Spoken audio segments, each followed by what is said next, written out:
تو ایک گھاٹی میں بیٹھے ہوئے 6 آدمیوں کے پاس پہنچے نبی صلی اللہ علیہ وسلم، تو ان سے کہا کہ میں آخری نبی ہوں، آخر زماں ہوں،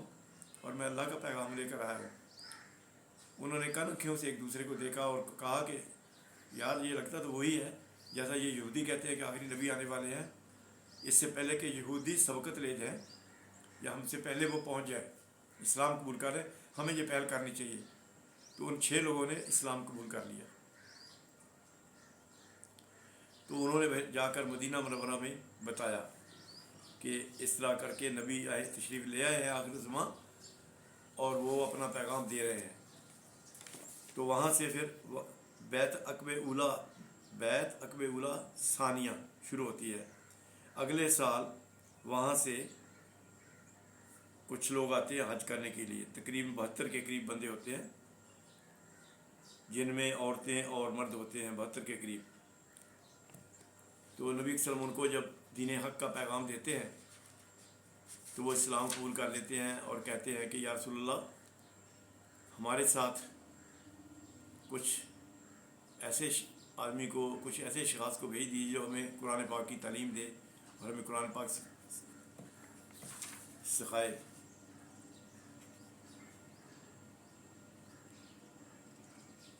تو حضرت مصعب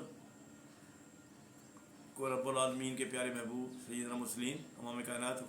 ان کے ساتھ بھیج دیتے ہیں، اور وہ اتنے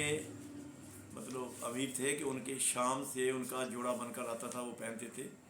اور عطر کی شیشیاں ڈھیل کر باہر نکلتے تھے، تو لوگ ان کو دیکھتے تھے، پوچھتے تھے دیکھو کون اتنی خوشبو لگا کے نکلتے، اتنے وہ امیرانہ زندگی گزار رہے تھے۔ تو پھر ان کو اللہ کے نبی نے ان مدینہ والوں کے ساتھ بھیج دیا تاکہ ان کو قرآن پڑھائیں۔ تو وہ ان کو جا کر پھر مدینہ میں قرآن وغیرہ سکھاتے تھے، پڑھاتے تھے، تو 1 سال تک وہ قرآن پڑھاتے رہے وہاں مدینہ منورہ میں۔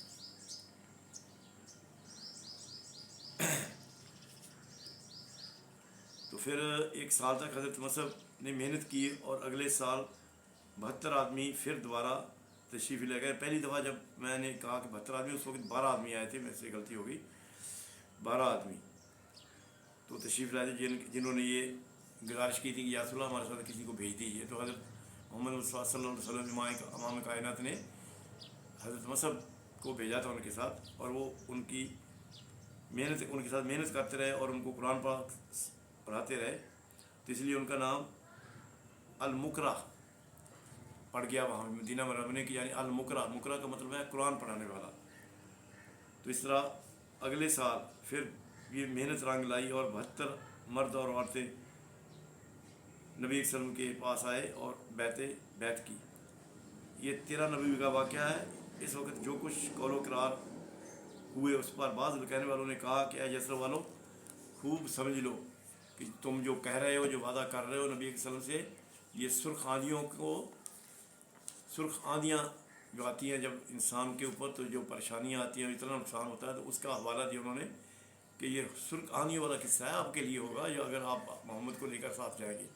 کیا تم ساتھ دو گے؟ تو انہوں نے کہا کہ ہاں،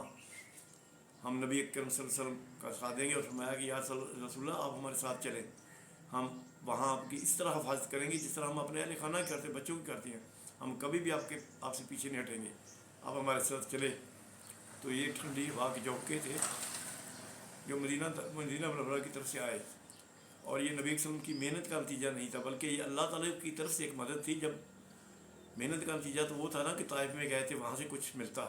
وہاں سے کچھ نہیں ملا، اس کے بعد پھر ایک سفر کیا، وہاں سے کچھ نہیں ہوا۔ تو یہ جو تھا، یہ اللہ کی وہ مدد تھی جب اللہ اپنے کسی نبی کی مدد کرتا ہے، اس کی پکار کو سنتا ہے، اور پھر وہ اپنے طریقے سے آپ رب العالمین اپنے پیارے محبوب کی مدد کرتا ہے، جو بھی اس کا نبی ہوتا ہے۔ تو وہی جو کچھ ہوا وہ اللہ کی رحمت، جب شامل حال ہوئی، اللہ نے مدد فرمائی، تو آٹومیٹکلی اللہ تعالیٰ نے وہ ثواب بنا دیے۔ پہلے 6 آدمی، اس کے بعد دوسرے سال 12 آدمی، اور پھر جب حضرت